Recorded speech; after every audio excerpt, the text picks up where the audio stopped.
ప్రియులారా, యేసుక్రీస్తు పరిశుద్ధమైన నామములో ఈ జనవరి నెల 6వ తేదీ మేము ప్రేమ వందనములు తెలియపరుస్తున్నాను. దేవుని యొక్క కనికరము, కృప, కటాక్షము మనలను ఈ సంవత్సరపు మొదటి వారములో భరిస్తున్నది. ప్రభువుకు స్తోత్రం.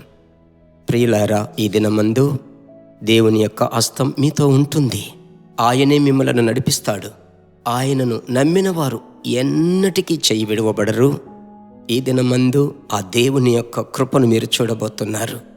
సరే, పరిశుద్ధాత్మునితో అనుదినము పరిశుద్ధాత్మునితో మనం పయనము చేస్తున్నాము కదా. పరిశుద్ధాత్ముని యొక్క స్వరము, ఆయన నడిపింపేమిటి అని ఈ దినం మనం చూడబోతున్నాం. రోమీలకు వ్రాసిన పత్రిక 8వ అధ్యాయం 26వ వచనములో, అటువలే ఆత్మయు మన బలహీనతను చూచి సహాయము చేయుచున్నాడు. ఏలయనగా మనము యుక్తముగా ఏలాగు ప్రార్థన చేయవలెనో మనకు తెలియదు గాని ఆత్మ మన పక్షముగా ఉచ్చరింప శక్యముగాని మూలుగులతో విజ్ఞాపన చేయుచున్నాడు. ఒక మాటను మీరు గమనించాలి. మనము యుక్తముగా ఎలాగు ప్రార్థన చేయవలెనో మనకు తెలియదు. మీకు ప్రార్థించడం తెలుసు, నాకు ప్రార్థించడం తెలుసు. మీకు బాగా ప్రభువును స్తుతించడం తెలుసు.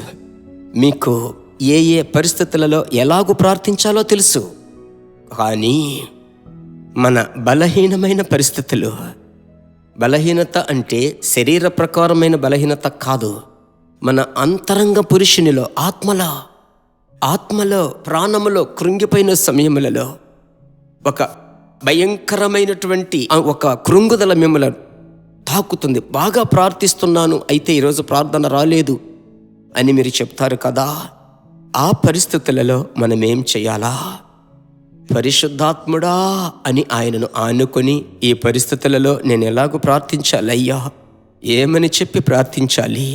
నేను నెగిటివ్గా ప్రార్థించాలా, పాజిటివ్గా ప్రార్థించాలా? లేదంటే నేను ప్రార్థించకుండా వదిలిపెట్టాలా? లేదంటే ఈ పోరాటములు నేను ఎదిరించి నిలబడాలా? ఏమీ అర్థం కాలేదంటున్నారు కదా. అదే మన బలహీనమైన పరిస్థితి. ఆ సమయములో మనమేం చెయ్యాలి? పరిశుద్ధాత్ముడు మాట్లాడుతున్నాడు ఇప్పుడు.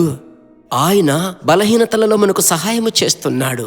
అలాగైతే యుక్తముగా ఎలాగూ ప్రార్థన చేయాలో మనకు తెలియనప్పుడు పరిశుద్ధాత్ముడే అని మనము పిలిచి అన్య భాషలు మాట్లాడుతూ ఉండాలి. మీరు ఆయనను స్తుతించాలి, పొగడాలి. అప్పుడు ఆ అన్య భాష ఒక విజ్ఞాపనగా చేయబడుతుంది. మీలో నివసించుచున్న పరిశుద్ధాత్ముడు మీలో నుంచి ప్రార్థిస్తాడు. కొద్దిసేపట్లోనే అలా ప్రార్థించేటప్పుడు చూడండి, మీ అంతరంగములో, మీ తలంపులలో, మీ హృదయములో ఒక ధైర్యం పుట్టుతుంది. ఆమేన్. ఇది ఒక ఆశ్చర్యమైనటువంటి ఎక్స్పీరియన్స్ కూడా.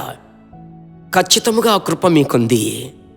దానిని మీరు ప్రాక్టీస్ చెయ్యాలి. అన్య భాషలలో దేవుణ్ణి పొగడి స్తుతించి ప్రభువును ఆరాధించి చూడండి. ప్రభువు మీకు మంచివాడుగా ఉంటాడు, చాలినవాడుగా ఉంటాడు. ప్రార్థించుదామా? మనం ఇప్పుడే ప్రార్థించుదాం ఆ కృప కొరకు. ఈ జనవరి నెల 6వ తేదీ ప్రభువు మీకు ఇచ్చేటువంటి ఆ కృపను మీరు పొందుకోనండి. తండ్రి, మీకు స్తోత్రం రాజా. మీ బిడ్డలతో మీరు మాట్లాడిన వాక్కుకై స్తోత్రం.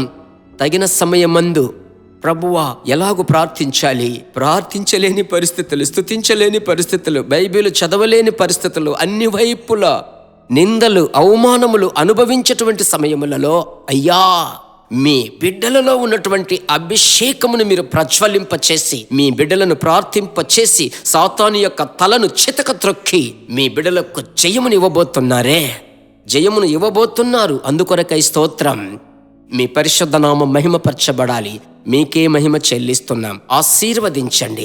పిల్లల పిల్లలు తరతరము మీ సంతతిగా మీ బిడ్డలను ఆశీర్వదించండి. యేసుక్రీస్తు నామంలో ప్రార్థిస్తున్నాము తండ్రి, ఆమెన్. ఎంతో మంచివాడు ప్రభు, కృపగా మాట్లాడుతున్నాడు కదా. మిగిలిన వారికి అనేకులకు షేర్ చేశారనుకోండి, వారు మీలాగా బలపడతారు.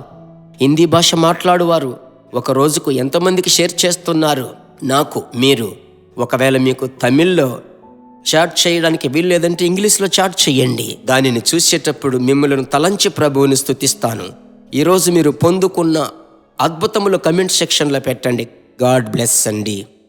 ప్రియమైన దేవుని బిడ్డలారా, ఈ వర్తమానము మీకు మిక్కిలి ఆశీర్వాదకరముగా ఉందని మేము నమ్ముచున్నాము. ఇంకనూ మా వర్తమానములను విని ప్రభువులు ఆశీర్వదింపబడుటకు జీసస్ మీట్స్ మినిస్ట్రీస్ అను మా యూట్యూబ్ ఛానల్ ను సబ్స్క్రైబ్ చేయండి. మరియు మా ప్రార్థన సహాయముకై మీరు సంప్రదించవలసిన మా ఫోన్ నెంబర్ 9841425236 మరియు 72995463. Email gpsrobinson@hotmail.com. ప్రభు మిమ్మును ఆశీర్వదించునుగాక.